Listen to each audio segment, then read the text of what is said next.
चलिए, हमारे पास कोई जातक आया और हमने देखा भाई जन्म पत्रिका मिलती है नहीं मिलती है।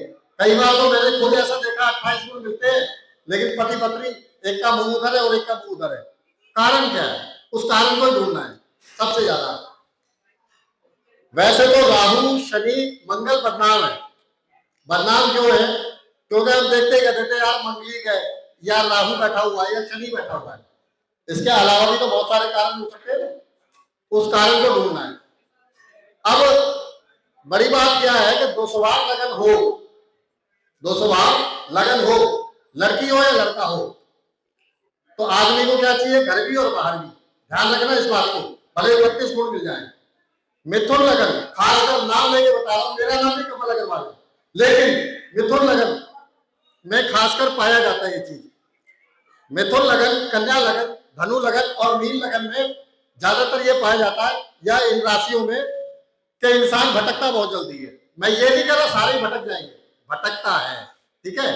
दूसरा, अब एक की तो मिथुन लगन है और एक की वृश्चिक लगन है, गुण मिल गए 32। किसी भी कीमत पे शादी नहीं चलेगी, ध्यान रखना, क्योंकि लगन से चलेंगे छठा और छठे से चलेंगे तो 8वां। वैवाहिक जीवन खराब है। कई बार हम देखते हैं भाई 6, 8, 12 का संबंध आ रहा है, लेकिन अगर मित्र है, मान लिया वृषभ लगन है और तुला लगन है, तो 6, 8 है लेकिन शादी चल जाएगी। मेष लगन है और वृश्चिक लगन है, 6, 8 का संबंध है, शादी चल जाएगी। लेकिन इसी 6, 8, 12 में शत्रु लगन नहीं होनी चाहिए दोनों की। शत्रु लगन है तो विचार नहीं मिलेंगे, ऐसा मुझे लगता है। इसके बाद गुण मिलाता कौन है? चंद्रमा। चंद्र राशि को तो देखो पहले क्या है। चलो हमने गुण मिला लिए, गुण तो सबके मिल जाएंगे, आपके भी मिल जाएंगे, मेरे भी मिल जाएंगे, विचार नहीं मिलेंगे। सबसे ज्यादा परेशानी क्रिएट करता है चंद्रमा। चंद्रमा क्यों क्रिएट करता है? कि मन का कारक है, मन भटका, बात खराब। क्योंकि किसी भी रिश्ते में मन अशांति अगर है तो परेशानी आएगी आएगी। जिस भी जातक का 6, 8वें बार में घर में चंद्रमा है, भटकने के आसार ज्यादा होते हैं। आप प्रभाव में हो तो, शुभ प्रभाव में तो ऐसा कुछ नहीं है। उसके साथ साथ मांगलिक योग है, बताने की जरूरत नहीं है।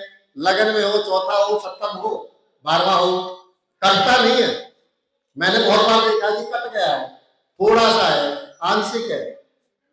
मैं बहुत बड़ा विद्वान हूं, लेकिन मैंने देखा है भले ही मकर का मंगल लगन में बैठा है या सप्तम में बैठा है, वो परेशानी क्रिएट करता है। क्यों?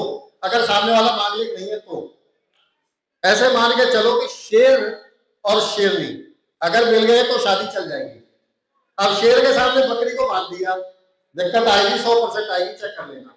अब मंगल, बकरी वो है जिसके दो मालिक नहीं है। भाई मंगल एनर्जी देता है, मंगल एग्रेसिव भी बनाता है, गुस्सा भी देता है, जिद भी देता है। उस गुस्से और जिद को संभालेगा कौन? पार्टनर। अगर वो मांगलिक नहीं तो कहीं ना कहीं दिक्कत आएगी। चलिए और आगे बढ़ते हैं।